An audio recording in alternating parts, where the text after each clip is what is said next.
Hello everyone, welcome to my YouTube channel the soulful diary. आज के video में हम बात करेंगे जोनाथन स्विफ्ट की नॉवल गुलिवर्स ट्रैवल के बारे में। नॉवल को डिस्कस करने से पहले जान लेते हैं ऑथर के बारे में। नॉवल को जानने से पहले जान लेते हैं जोनाथन स्विफ्ट के बारे में। Anglo Irish poet, satirist, essayist, and political pamphleteer, Jonathan Swift was born in Dublin, Ireland. He spent much of his early adult life in England before returning to Dublin to serve as Dean of St. Patrick's Cathedral, Dublin, for the last 30 years of his life. It was this later stage when he would write most of his greatest works, best known as author of A Modest Proposal 1729, Gulliver's Travels 1726, and A Tale of Tub 1704. Swift is widely acknowledged as the greatest prose satirist in the history of English literature. Swift's father died a month before Jonathan was born, and his mother returned to England shortly after giving birth, leaving Jonathan in the care of his uncle in Dublin. Swift's extended family had several interesting literary connections. His grandmother, Elizabeth Dryden Swift, was the niece of Sir Erasmus Dryden, grandfather of the poet John Dryden. The same grandmother's aunt, Catherine Throckmorton Dryden, was the first cousin of Elizabeth, wife of Sir Walter Raleigh. His great-great-grandmother, Margaret Godwin Swift, was the sister of Francis Godwin, author of The Man in the Moon, which influenced parts of Swift's Gulliver's Travel. His uncle Thomas Swift married a daughter of a poet and playwright Sir William Davenant, a godson of William Shakespeare. Swift's uncle served as Jonathan's benefactor, sending him to Trinity College, Dublin, where he earned his BA and befriended writer William Congreve. Swift also studied toward his MA before the Glorious Revolution of 1688 forced Jonathan to move to England, where he would work as a secretary to a diplomat. He would earn an MA from Hall, Oxford University in 1692, and eventually a doctor in divinity degree from Trinity College, Dublin in 1702. Swift's poetry has a relationship either by interconnections with or by reaction against the poetry of his contemporaries and predecessors. He was probably influenced in particular by the Restoration writers John Wilmot, Earl of Rochester, and Samuel Butler, who shared Swift's penchant for orchestral verse. He may have picked up pointers from the Renaissance writers John Donne and Sir Philip Sidney. Beside these minor borrowings, debts are almost negligible in the Augustan age, an era which did not necessarily value originality above the other virtues. His poetic contribution was strikingly original. In reading Swift's poems, one is first impressed with their apparent spareness of allusion and poetic devices. Anyone can tell that a particular poem is powerful or tender or vital or fierce, but literary criticism seems inadequate to explain why. A few recent critics have carefully studied his use of allusion and image, but with only partial success. It still seems justified to conclude that Swift's straightforward poetic style seldom calls for close analysis. His allusions seldom bring a whole literary past back to life, and his images are not very interesting in themselves. In general, Swift's verses read faster than John Dryden's or Alexander Pope's. With much less ornamentation and marks wit, he apparently intends to sweep the reader along by the logic of argument to the several conclusions he put forth. He seems to expect that the reader will appreciate the implications of the argument as a whole. After one full and rapid reading, for Swift's readers, the couplet will not revolve slowly upon itself, exhibiting intricate patterns and fixing complex relationship between fictive world and contemporary life. The poems are not always as spare in reality as Swift would have his readers believe, but he seems deliberately to induce in them an unwillingness to look closely at the poems for evidence of technical expertise. He does this in part by working rather obviously against some poetic conventions, in part by saying openly that he rejects poetic cant, and in part by presenting himself in many of his poems as a perfectly straightforward man incapable of a poet's deviousness. By these strategies, he directly directs attention away from his handling of imagery and meter, even in those instances where he has been technically ingenious. For the most part, however, the impression of spareness is quite correct, and if judged by the sole criterion of technical density, then he would have to be judged as an insignificant poet. But technical density is a poetic virtue only as it stimulates and accompanies subtlety of thought. One could argue that Swift's poem create a density of another kind, that the day of judgment, for example, initiates a subtle process of thought that takes place after rather than during the reading of the poem, at a time when the mind is more or less detached from the printed page. One could argue as well as that Swift makes up, in part, what he lacks in intensity, that the strength of the impression created by his directness gives an impetus to prolonged meditation of a very high quality. On these grounds, valuing Swift for what he really is and does, one must judge him a major figure in poetry as well as prose. Swift suffered a stroke in 1742, leaving him unable to speak. He died 3 years later and was buried at St. Patrick's Cathedral, Dublin. चलिए अब book के बारे में discuss करते हैं. Gulliver's Travel recounts the story of Lemuel Gulliver, a practical minded Englishman trained as a surgeon who takes to the seas when his business fails. In a deadpan first person narrative that rarely shows any signs of self reflection or deep emotional response, Gulliver narrates the adventures that befall him on these travels. Gulliver's adventure in Lilliput begins when he wakes after his shipwreck to find himself bound by innumerable tiny threads and addressed by tiny captors who are in awe of him but fiercely protective of their kingdom.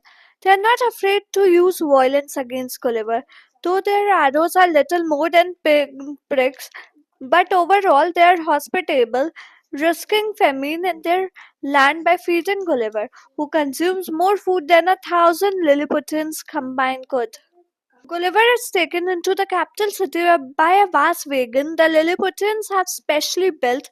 He is presented to the emperor, who is entertained by Gulliver, just as Gulliver is flattered by the attention of royalty. Eventually, Gulliver becomes a national resource used by the army in its war against the people of Blefuscu, whom the Lilliputians hate for doctrinal differences concerning the proper way to crack eggs. But things change when Gulliver is convicted of treason for putting out a fire in the royal palace with his urine and is condemned to be shot in the eyes and starved to death. Gulliver escapes to Blefuscu, where he is able to repair a boat he finds and sets sail for England. After staying in England with his wife and family for 2 months, Gulliver undertakes his next sea voyage, which takes him to the land of giant called Brobdingnag. Here, a field worker discovers him. The farmer initially treats him as little more than an animal, keeping him for amusement. The farmer eventually sells Gulliver to the queen, who makes him a courtly diversion and is entertained by his musical talents. Social life is easy for Gulliver after his discovery by the court, but not particularly enjoyable. Gulliver is often repulsed by the physicality of the Brobdingnagians, whose ordinary flaws are many times magnified by their huge size. Thus, when a couple of courtly ladies let him play on their naked bodies, he is not attracted to them, but rather disgusted by their enormous skin pores and the sound of their torrential urination. He is generally startled by the ignorance of the people here. Even the king knows nothing about politics. Unsettling findings in Brobdingnac come in the form of various animals of the realm that endanger his life. Even Brobdingnagian insects leave slimy traits on his food that makes eating difficult. On a trip to the frontier, accompanying the royal couple, Gulliver leaves Brobdingnag when his cage is plucked up by an eagle and dropped into the sea. Next, Gulliver sets sail again, and after an attack by pirates ends up in Laputa, where a floating island inhabited by theoreticians and academics operates the land below, called Balinerbe. The scientific research undertaken in Laputa and Balinebarbe seems totally inane and impractical, and its residents too appear wholly out of touch with reality. Taking a short side trip to Globderbrib, Gulliver is able to witness the conjuring up of figures from history such as Julius Caesar and other military leaders, whom he finds much less impressive than in books. After visiting the Lugnigians and the Sturlbrucks, the latter of which are senile immortals who prove that age does not bring wisdom, he is able to sail to Japan and from there back to England. Finally, on his fourth journey, Gulliver sets out as captain of a ship, but after the mutiny of his crew and a long confinement in his cabin, he arrives in an unknown land. This land is populated by Houyhnhnms, rational thinking horses who rule, and by Yahoos, brutish human like creatures who serve the Houyhnhnms. Gulliver sets about learning their language, and when he can speak, he narrates his voyages to them and explains the constitution of England. He is treated with great courtesy and kindness by the horses and is enlightened by his many conversations with them and by his exposure to their noble culture. He wants to stay with the Houyhnhnms, but his bared body reveals to the horses that he is very much like a Yahoo and he is banished.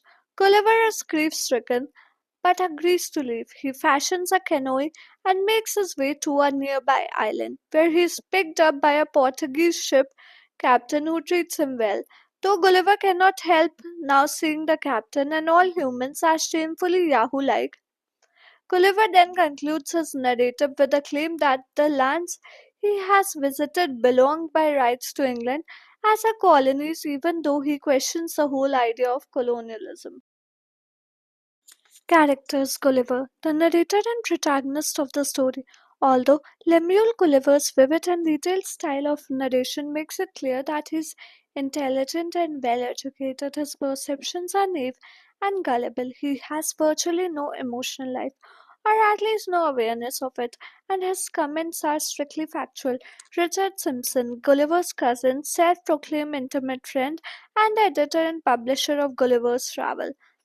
Mary Burton Gulliver, Gulliver's wife, for whom Gulliver appears to have little, if any, affection. The most important fact about her is in Gulliver's mind are her social origin and the income she generates.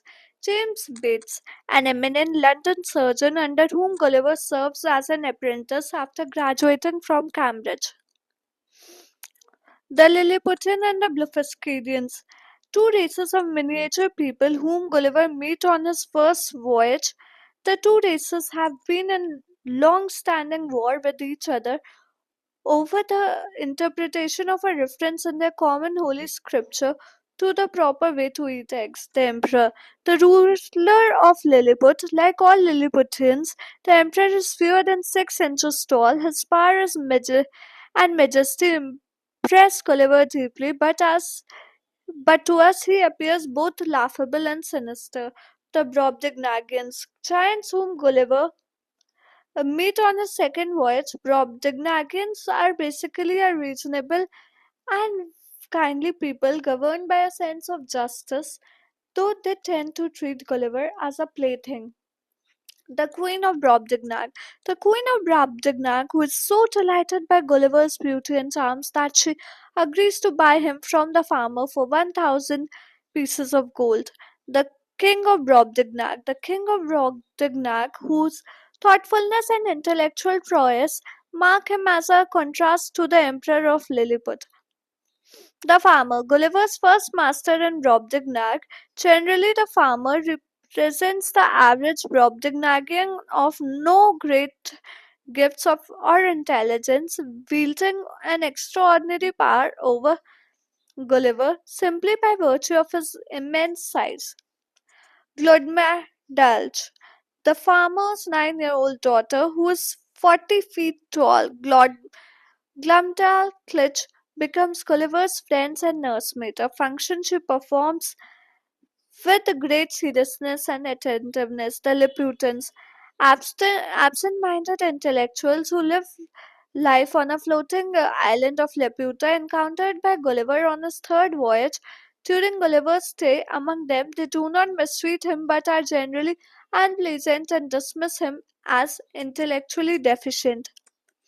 Lord Menotti, a lord of Lagado, capital of the underdeveloped land beneath Laputa, who hosts Gulliver and gives him a tour of the country on Gulliver's third voyage. The Yahoos, unkempt human-like beasts who live in servitude to the Houyhnhnms. The Houyhnhnms, rational horses who maintain a simple, peaceful society governed by reason and truthfulness. They are the masters of the Yahoos, the savage human-like creatures in Hoyland. Gulliver's Houyhnhnm master, the Houyhnhnm who first discovers Gulliver and takes him into his own home. Don Pedro de Mendes, the Portuguese captain who takes Gulliver back to Europe after he is forced to leave the land of the Houyhnhnms. Abraham Panel, the commander of the ship of which Gulliver first sails, the Swallow, traveling to the Levant or the eastern Mediterranean and beyond. Gulliver spends 3.5 years on Panel's ship. Virtually nothing is mentioned about Panel, which heightens our sense that Gulliver's fascination with exotic types is not matched by any interest in his fellow countrymen. William Pritchard, the master of the Antelope, the ship on which Gulliver embarks for the South Seas at the onset of his first journey in 1699. When the Antelope sinks, Gulliver is washed ashore on Lilliput. No details are given about the personality of Pritchard, and he is not important in Gulliver's life or in the unfolding of the novel's plot. That Gulliver takes pains to name him accurately reinforces our impression that he is obsessive about facts but are not always reliable in assessing overall significance. Flimnap, the Lord High Treasurer of Lilliput, who conceives a jealous hatred for Gulliver when he starts believing that his wife is having an affair with him. Reldresel, the Principal Secretary of Private Affairs in Lilliput, who explains to Gulliver the history of the political tensions between the two principal parties in the realm, the High Heels and the Low Heels. Scarish Bolgolam, the High Admiral of Lilliput, who is the only member of the administration to oppose Gulliver's liberation.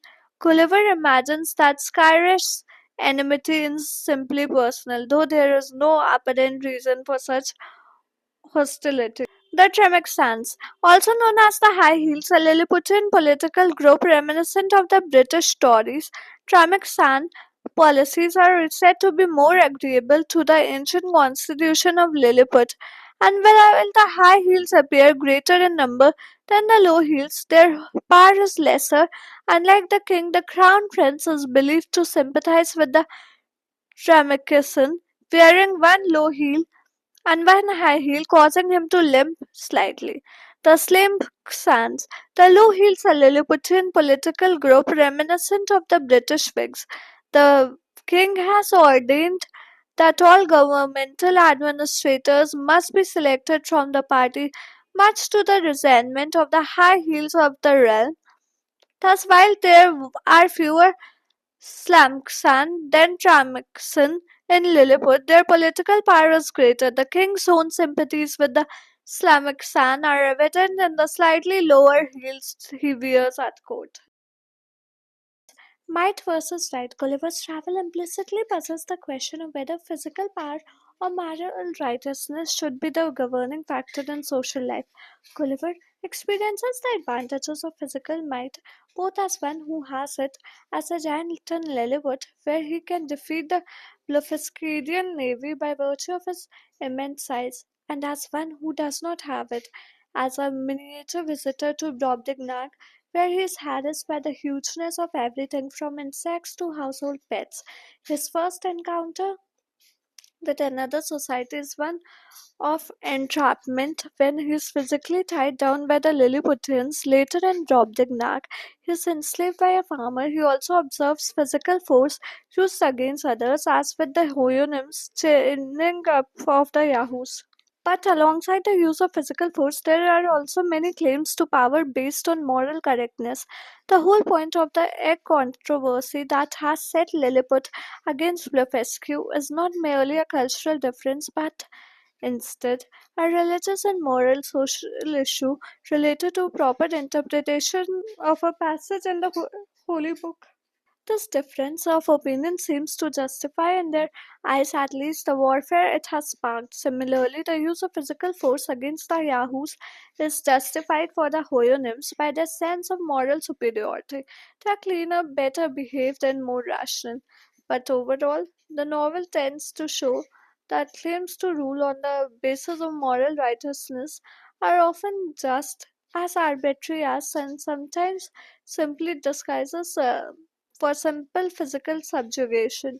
The Laputans keep the lower land of Palib in check through force because they believe themselves to be more rational, even though we might seem them as absurd and unpleasant. Similarly, the ruling elite of Balnibarbi believes itself to be in the right and driving Lord Minority from power, although we perceive that Minority is the rational party, claims to moral superiority are, in the end, as hard to justify as the random use of physical force to dominate others. The individual versus society. Like many narratives about voyages to non existent lands, Gulliver's Travel explores the idea of utopia, an imaginary model of the ideal community. The idea of a utopia is an ancient one, going back at least as far as the description in Plato's The Republic of a city state governed by the whites and expressed most famously in English by Thomas More's Utopia. Swift nods to both work in his own narrative through his attitude towards utopia is much more skeptical, and one of the main aspects he points out about famous historical utopias is the tendency to privilege the collective group over the individual. The children of Plato's The Republic are raised communally with no knowledge of their biological parents and the understanding that this system enhances social fairness.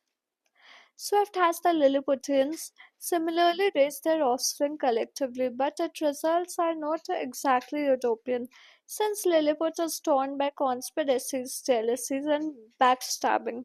The Huyonims also practice strict family planning, dictating that the parents of two females should exchange a child with a family of two males, so that the male to female ratio is perfectly maintained. Indeed, they come closer to the utopian ideal that the Lilliputians in their w- wisdom and racial simplicity. But there is something unsettling about the Huyonims' distinct personalities and about how they are the only social group that Gulliver encounters who do not have proper names. Despite minor physical differences, they are all so good and rational that they are more or less interchangeable without individual identities in their absolute fusion with their society and lack of individuality. They are, in a sense, the exact opposite of Gulliver, who has hardly any sense of belonging to his native society and exists only as an individual eternally wandering the seas.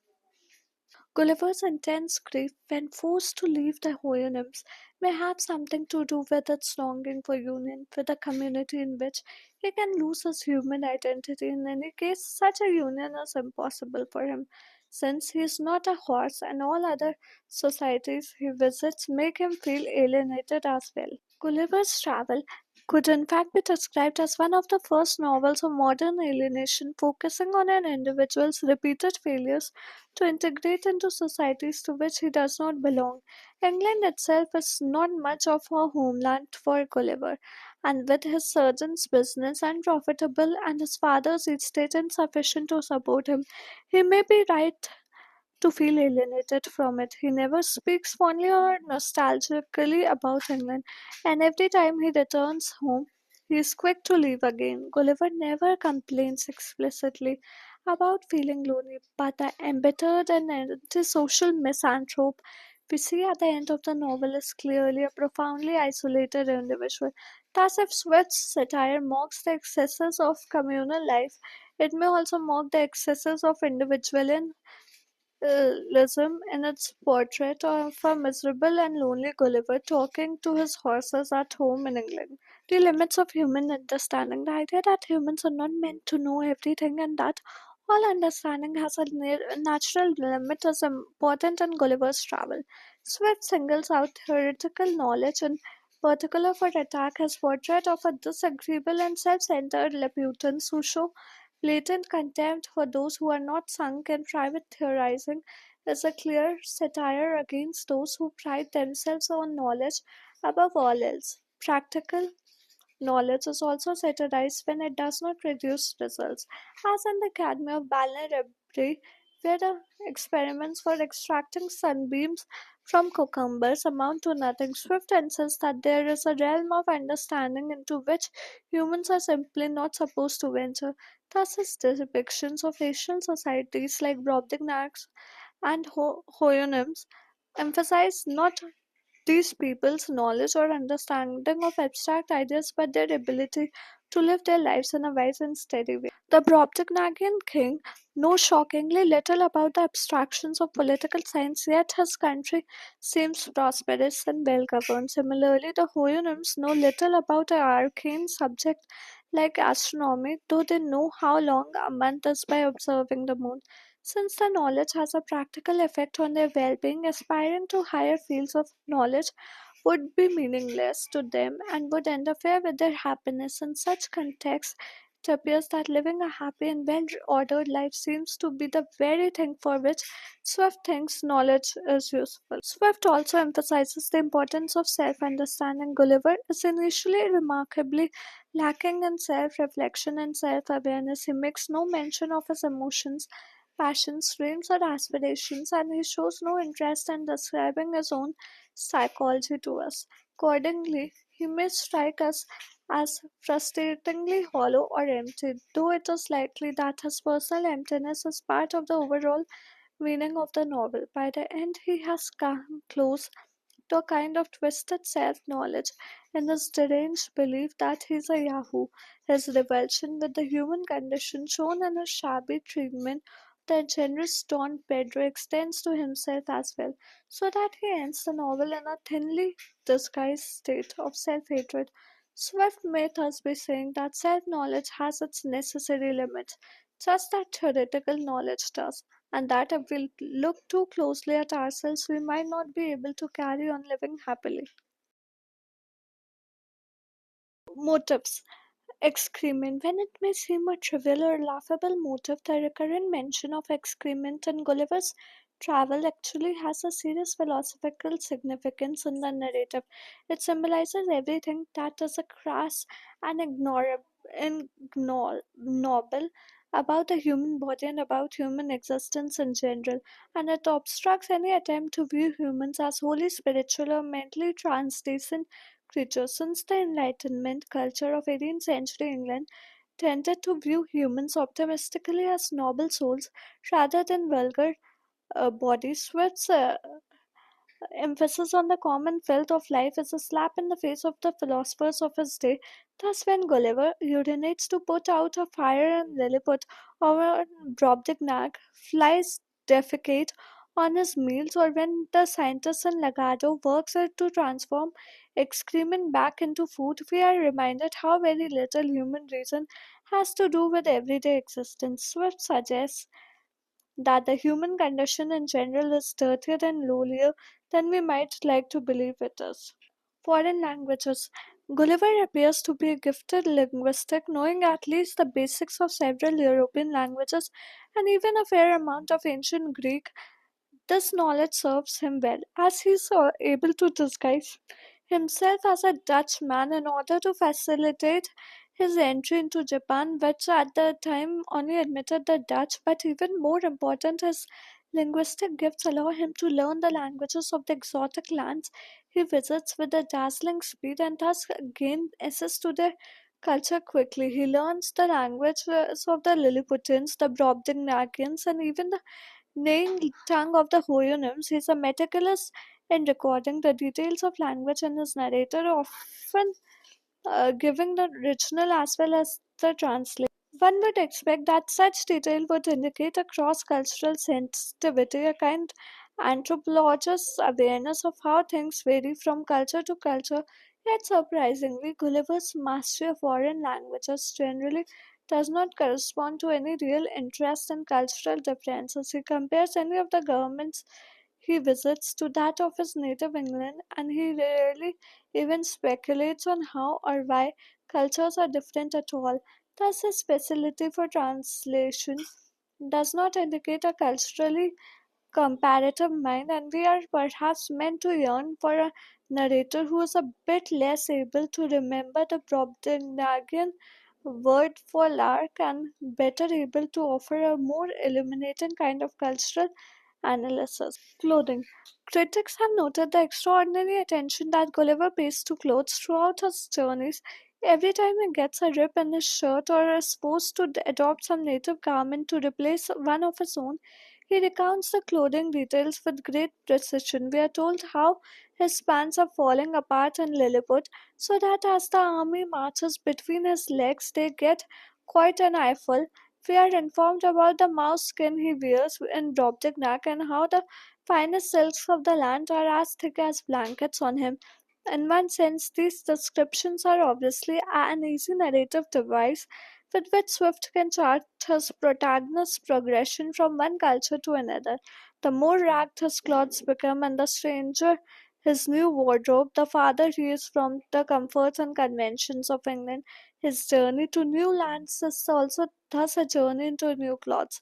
When he is picked up by Don Pedro after this fourth voyage and offered a new suit of clothes, Gulliver vehemently refuses, preferring his wild animal skins. We sense that Gulliver may well never fully reintegrate into European society. But the motive of clothing carries a deeper, more psychologically complex meaning as well. Gulliver's intense interest in the state of his clothes may signal a deep seated anxiety about his identity or lack thereof.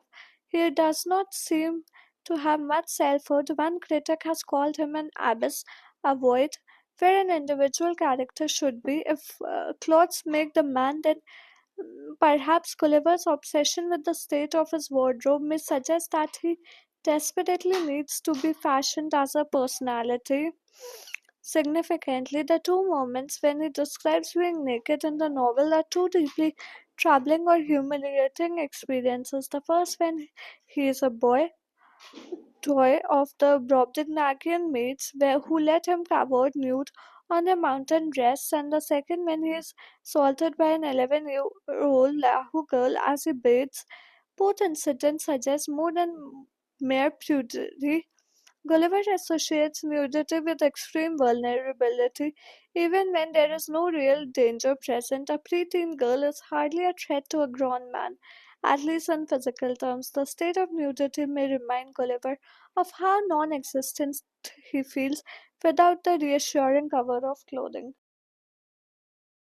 Symbols. Lilliputians. The Lilliputians symbolize humankind while excessive pride in its own punny existence. Swift fully intends the irony of representing the tiniest race visited by Gulliver as by far the most vainglorious and smug, both collectively and individually. There is surely no character more odious in all of Gulliver's travel than the noxious Irish. There is more backbiting and conspiracy in Lilliput than anywhere else, and more of the pettiness of small minds who imagine themselves to be grand. Gulliver is a knave consumer of the Lilliputians' grandiose images. He is flattered by the attention of their royal family and caught by their threats of punishment, forgetting that they have no real physical power over him. Their formally worded condemnation of Gulliver on grounds of treason is a model of pompous and self important verbiage, but it works quite effectively on the knave Gulliver. The Lilliputians show off not only to Gulliver but to themselves as well. There's no mention of armies proudly marching in any of the other societies. Gulliver visits only in Lilliput and neighboring Blefuscu, and the 6-inch inhabitants possessed of the need to show off their patriotic glories with such displays. When the Lilliputian emperor requests that Gulliver serve as a kind of makeshift arc of triumph for the troops to pass under, it is a pathetic reminder that their grand parade and full view of Gulliver's neither regions is supremely silly, a basically absurd way to boost the collective ego of the nation.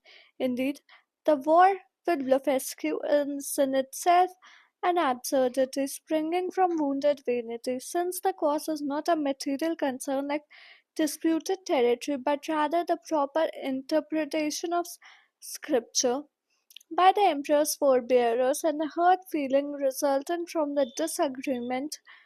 All in all, the Lilliputians symbolize misplaced human pride and point out Gulliver's inability to diagnose it correctly. The Brobdingnagians the Brobdingnagians symbolize the private, personal, and physical side of human when examined up close and in great detail. The philosophical era of the Enlightenment tended to overlook the routines of everyday life and the sordid of tedious little facts of existence. But in Brobdingnag, such facts become very important for Gulliver, sometimes matter of life and death. An 18th century philosopher could afford to ignore the fly buzzing around his head or the skin pores of his servant girl, but in his shrunken state, Gulliver is forced to pay great attention to such things. He is forced to take the domestic sphere seriously as well. In other lands, it is difficult for Gulliver, being such an outsider, to get glimpses of family relations or private affairs. But in Brobdingnag, he is treated as a doll or a plaything, and thus is made privy to the urination of housemaids and the sexual lives of women. The Brobdingnagians do not symbolize a solely negative human characteristic, as the Lilliputians do. They are not merely ridiculous. Some aspects of them are disgusting, like their gigantic stench and the excrement left by their insects, but others are notable, like the Queen's goodwill toward Gulliver and the king's common sense views of politics.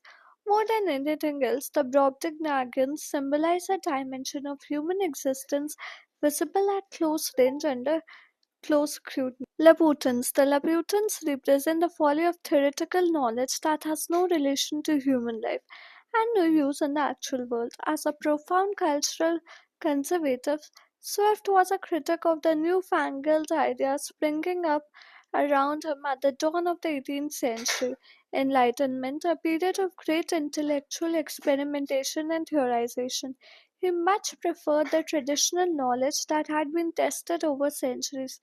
Laputa symbolizes the absurdity of knowledge that has never been tested or applied. The ludicrous side of Enlightenment and intellectualism, even down below the balneary, where the local academy is more inclined to practical application, knowledge is not made socially useful as Swift demands. Indeed, theoretical knowledge there has proven positively disastrous, resulting in the ruin of agricultural and architecture and the impoverishment of the population. Even up above, the pursuit of theoretical understanding has not improved the lot of the Laputans. They have few material worries, dependent as they are upon the Barbarians below, but they are tormented by worries about the trajectories of comets and other astronomical speculations. Their theories have not made them wise, but neurotic and disagreeable. The Laputans do not symbolize reason itself, but rather the pursuit of a form of knowledge that is not directly related to the improvement of human life. Houyhnhnms. The Houyhnhnms represent an ideal of rational existence, a life governed by sense and moderation, of which philosophers since Plato have long dreamed. Indeed, they are echoes of Plato's Republic in the Houyhnhnms' rejection of light entertainment and vain display of luxury. Their appeal to reason rather than any holy writings as the criterion for proper action, and their communal approach to family planning. As in Plato's ideal community, the Houyhnhnms have no need to lie nor any word for lying. They do not use force but only strong exhortation. Their subjugation of the Yahoos appears more necessary than cruel, and perhaps the best way to deal with an unfortunate blot on their otherwise idle society. In these ways and others, the Houyhnhnms seem like model citizens, and Gulliver intense grief when he is forced to leave them suggests that they have made an impact on him greater than that of any other society he has visited. His derangement on Don Pedro's ship, in which he snubs the generous man as a Yahoo like creature, implies that he strongly identifies with the Houyhnhnms. But we may be less ready than Gulliver to take the Houyhnhnms as idols of human existence. They have no names in the narrative nor any needs for names, since they are virtually interchangeable with little individual identity. Their lives seem harmonious and happy, although quite lacking in vigor, challenge, and excitement. Indeed, this apparent ease may be why Swift chooses to make them horses rather than human types like every other group in the novel. He may be hinting to those more insightful than Gulliver that the Houyhnhnms should not be considered human idols at all. In any case, they symbolize a standard of rational existence to be either espoused or rejected by both Gulliver and us. England. As the site of his father's disappointingly small estate and Gulliver's failing business, England seems to symbolize deficiency or insufficiency, at least in a financial sense. That matters most to Gulliver. England is passed over very quickly in the first paragraph of chapter 1 as if to show that it is simply there as the starting point to be left quickly behind. Gulliver seems to have very few nationalistic or patriotic feelings about England, and he rarely mentions his homeland on his travels in this sense. Gulliver's travel is quite unlike other travel narratives like the Odyssey, in which Odysseus misses his homeland and laments his wanderings. England is where Gulliver's wife and family live, but they too are hardly mentioned, yet Swift chooses to have Gulliver return home after each of his four journeys instead of having him continue on one long trip to four different places, so that England is kept constantly in the picture and given a steady unspoken importance. The end of Fort Journey, England is brought more explicitly into the fabric of Gulliver's travels when Gulliver, in his neurotic state, starts confusing Houyhnhnm land with his homeland, referring to Englishmen as Yahoos. The distinction between native and foreign thus unravels. The Houyhnhnms and Yahoos are not just races populating a faraway land, but rather types that Gulliver projects upon those around him. The possibility thus arises that all the races Gulliver encounters could be versions of the English, and that his travels merely allow him to see various aspects of human nature more clearly. Thank you. I hope आज की video आपको पसंद है। कैसी लगी हमें comment करके बताएं, और हमें ये भी कमेंट करके बताएं कि आप आने वाली वीडियोस किस टॉपिक पर देखना चाहते हैं। अगर वीडियो अच्छी लगी तो like share and subscribe to my channel. मिलते हैं कल एक और इन्फॉर्मेटिव वीडियो के साथ शाम 4 बजे। Till then keep watching the soulful diary. Thank you.